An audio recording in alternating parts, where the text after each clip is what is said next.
آپ نے ایاس کا نام سنا ہے؟ یہ معتمد خاص تھا محمود غزنوی کا.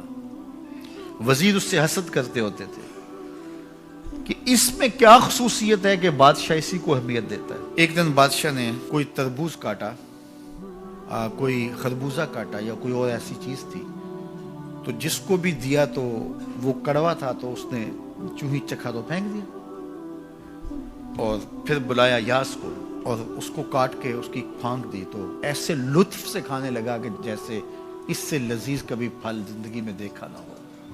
تو سارے اندر ہنس رہے تھے، ایک دوسرے کو آنکھوں سے اشارہ کر رہے تھے، یہ دیکھو بے وقوف.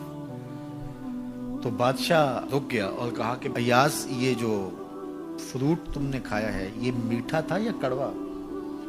کہا بادشاہ سلامت کڑوا. تو کہا پھر اتنے ذوق سے کیوں کھایا؟ کہا کہ اس ہاتھ سے میں نے میٹھی نعمتیں کھائی ہیں، آج کڑوی ملی ہے تو تھوک دوں؟ کہا ایسا نہیں ہو سکتا.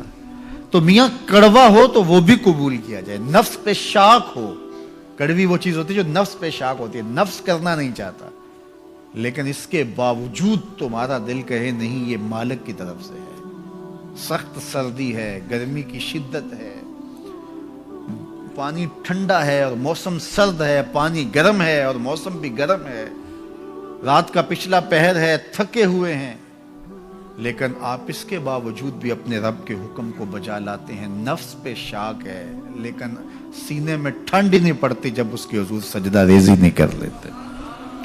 تو اس کے حکموں کو بجا لانا اور اپنے نفس کو پیچھے کر دینا اور اپنی خواہشات کے گلے پہ چھری پھیر دینا اور مالک کی رضا میں اپنے آپ کو گم کر دینا، یہی زندگی ہے اور یہی بندگی ہے. تو اس لیے مجھے اور آپ کو اس بات پہ غور اور تدبر کرنا چاہیے کہ ہم اس مختصر زندگی کو اللہ کے احکام کی مطابقت میں گزارنے کا عزم کریں. وہ بات چھوٹی سے چھوٹی ہو یا وہ بات بڑی سے بڑی ہو، وہ احکام ہماری زندگی کے اندر نافذ العمل ہو. میں پھر وہ بات کہوں گا جو بار بار کہتا ہوں کہ میرے بزرگ ہم سے کہا کرتے تھے، یہ نہ ہو کہ لوگ تمہیں پوچھیں تم کون ہوتے ہو اور تمہیں بتانا پڑے کہ ہم مسلمان ہوتے ہیں.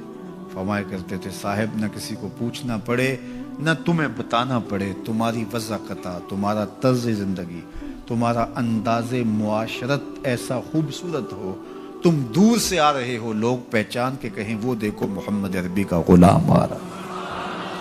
تم شکل سے پہچانے جاؤ، تم کردار سے پہچانے جاؤ، تم وعدے سے پہچانے جاؤ. کتاب کا نام ہے بشر القیب فی لقاء الحبیب.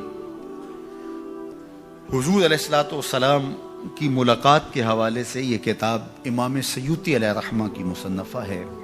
اس میں ایک واقعہ انہوں نے لکھا کہ ایک شخص قبر میں اترا اور نکیرین آئے اور انہوں نے سوال و جواب کا سلسلہ کیا، من ربوں کا، ما دینوں کا. اچھا، اس کی داڑھی میں چند بال سفید تھے جن کو وہ مہندی لگایا کرتا تھا. تو جب منکر نے کہا کہ من ربوں کا، تو نکیر نے اس کا ہاتھ پکڑ کے پیچھے کھینچتے ہوئے کہا، اس سے سوال پوچھ رہا ہے، تو دیکھ نہیں رہا اس کی داڑھی میں اسلام کا نور چمک رہا ہے؟ اس کی داڑھی میں اسلام کا اجالا تمہیں دکھائی نہیں دے رہا؟ تو تمہاری وضع قطعی ایسی ہو کہ فرشتے بھی دیکھیں کہ یہ حضور کا غلام آ رہا ہے، یہ حضور کا نوکر آ رہا ہے.